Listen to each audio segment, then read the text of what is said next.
Hello बच्चों, आज की कहानी का नाम है बात कान की। मेरी सहेली का नाम कमला है। एक दिन उसने मुझसे पूछा, राधा बता, कान किस काम के होते हैं? उसने कहा, बालियां पहनने के। उसने पूछा, और किस काम के होते हैं? मैंने कहा, बालियां नहीं पहननी हो तो बुंदे पहन लो। वो हंसकर बोली, कुछ और बताना। मैंने सोचा और कहा, ऐनक लटकाने के लिए। वो खूब हंसी, मेरा कान खींचकर बोली, तेरे कान इस काम के भी हैं। मैं दर्द से चीखी। मैंने कमला से कहा, मेरा कान खींचकर तूने इसमें खुजली कर दी। तब मैंने अपने बालों में लगाई पिन निकाली और उसे कान में डाला। मैं खुजलाने लगी। कमला ने टोक दिया, ऐसा नहीं करते राधा, कभी पिन से कान का पर्दा फट सकता है, फिर सुनाई नहीं देगा। मैंने उसकी बात नहीं मानी और कहा, चाची भी तो बुनते हुए सिलाई से ही कान खुजाती हैं और इतनी बूढ़ी हो गई हैं, उन्हें तो कुछ नहीं हुआ। कमला बोली, कोई बुरी घटना पहले से बताकर थोड़ा ना आती है, बस आ जाती है, इसलिए सावधान रहो। मैंने पूछा, कैसी सावधानी? उसने समझाया, कान में खाज होती है या मैल हो, उसे दूर करने के लिए एक मजबूत तिनका लो, उसके किनारे में साफ रुई का फोहा लगाओ और उससे कान साफ करो। मैंने कहा, मेरे बापू बीड़ी पीते हैं, माचिस की तीली से ही अपना कान खुजला लेते हैं। कमला ने सुझाव दिया, तो उनका बीड़ी पीना बंद करवा दे। मैंने कहा, हट, वो मेरी बात थोड़ा ना मानेंगे। कमला अपनी बात पर जोर देकर बोली कि तूने उनसे ऐसा कभी कहा ही नहीं होगा, एक बार कहकर तो देख। मैंने कहा, मैं इतनी छोटी, वो उतने बड़े, कैसे कहूँ भला? कमला बोली, बात ठीक होनी चाहिए, उसे छोटा भी कह सकता है और बड़ा भी। अच्छा, ऐसा करते हैं, हम दोनों ही उनके साथ चलेंगे। कमला बोली, ठीक है। वो खुश हो गई। मैंने पूछा, हम क्या कहेंगे?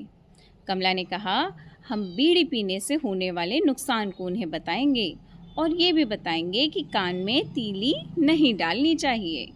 मैंने पूछा, अगर किसी ने पिन, सिलाई, तीली कान में डाल ली और उसका पर्दा फट गया, उसे ये कैसे पता चलेगा?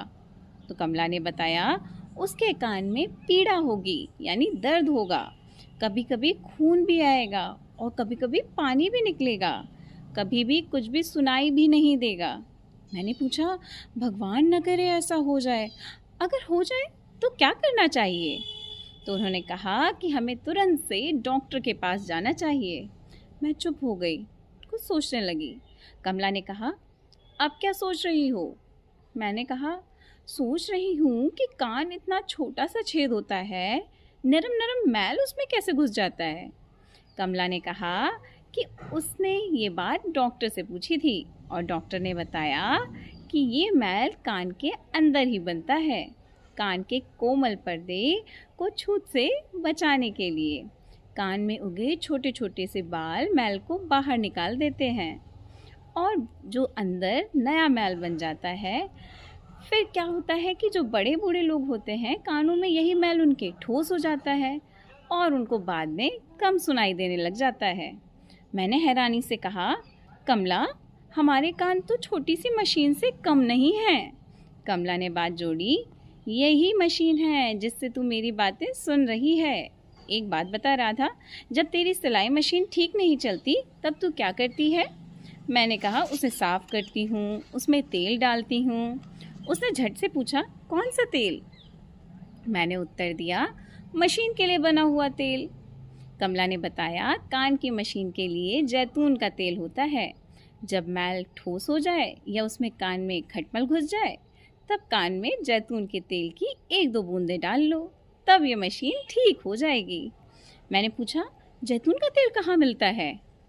उसने कहा कि किसी भी बाज़ार में दवाई की दुकान पर ये तेल मिल जाता है, वहाँ से इसे खरीद लो और घर में रख लो। मैंने पूछा, क्या जैतून का तेल कान में डालने से कीड़ा या खटमल बाहर आ जाएगा? कमला ने बताया, नहीं, वो मर जाएगा। जब वो मर जाए उसके बाद डॉक्टर के पास जाकर उसे दिखा लो, वो मरे हुए कीड़े को बाहर निकाल लेंगे। मुझको एक पुरानी बात याद आ गई। मोनू के कान में मटर का दाना चला गया था।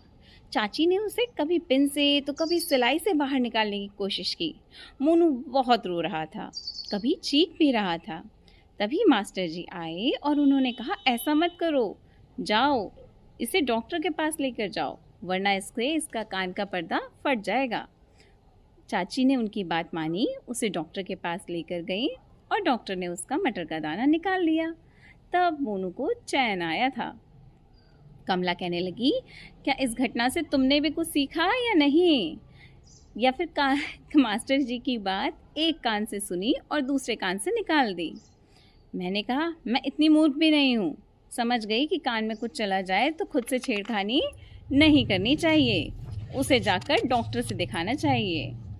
मैं उससे थोड़ा नाराज़ हो गई थी, वो मुझे इतना बेवकूफ़ समझ रही थी। मैंने कहा, ये क्या होता है कि इस कान और उस कान वाली बात मुझे समझ में नहीं आई, ये क्या बोल रही हो? तो कमला ने कहा, कुछ लोग होते हैं, ठीक बात सुन तो लेते हैं पर उसे करते नहीं हैं। ऐसा लोगों को बोलते हैं कि एक कान से सुना और दूसरे कान से निकाल लिया। मैं थोड़ी तो नाराज़ थी, तो उसने गुस्से में बोला, क्या मैं भी ऐसी हूँ? कमला ने कहा, अरे नहीं, तू तो राधा है, तेरा नाम तो कृष्णा से पहले आता है, तो तू ऐसी क्यों हो सकती है? कमला की ये मीठी मीठी बात राधा को बड़ी पसंद आई, उसका सब गुस्सा छूमंतर हो गया। राधा ने कमला को बाहों में ले लिया। उसने कान के पास आके कान में बोला धीरे से, कानी मानी कुर। वो चौंक गई।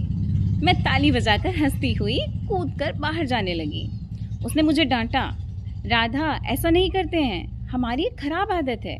छोटे बच्चे के कान में भी हम खेल खेल में ऐसा कुछ ना कुछ बोल देते हैं, इससे कान का पर्दा झनझन करता है, सुनाई देना भी कम हो जाता है। उसने मुझे गांव के सोनू की याद दिलाई, जो कि शहर में कारखाने में काम करता है। उसने बताया कि वहाँ तेज आवाज़ों वाली मशीनें चलती रहती हैं, जिससे मशीनों का बहुत शोर होता है। शोर से कानों में असर पड़ता है, इसलिए ये कान बहुत कोमल होते हैं। कानों में कभी भी कानी मानी कुर मत किया करो। मैंने अपनी गलती मान ली। कहा, मुझे माफ़ कर दो कमला, अब मैं कान के बारे में सब कुछ जान गई हूँ। कमला ने कहा, सब कुछ जान गई हो तो ज़रा बताओ कि कान के क्या क्या काम हैं? मैंने कहा, बालियाँ पहनो, बूंदे पहनो, ऐनक अटका लो, कानों को साफ रखो, ठीक सुनो, नहीं तो बड़ों से खिंचवा लो। मैं हंस पड़ी, कमला भी हंस पड़ी। हम दोनों एक खंड के किनारे बैठ गए। पानी पत्थरों से टकराकर छप छप कर रहा था। बहते पानी की कलकल अच्छी लग रही थी। मैंने कमला को देखा, उसके कानों में बालियां सुंदर लग रही थीं। मैंने आंखें बंद कर लीं। कान पानी की कलकल छप छप सुन रहे थे। बड़ा मज़ा आ रहा था। तो बच्चों, आप लोग भी सीख गए कि कानों की सफाई कैसे रखनी है।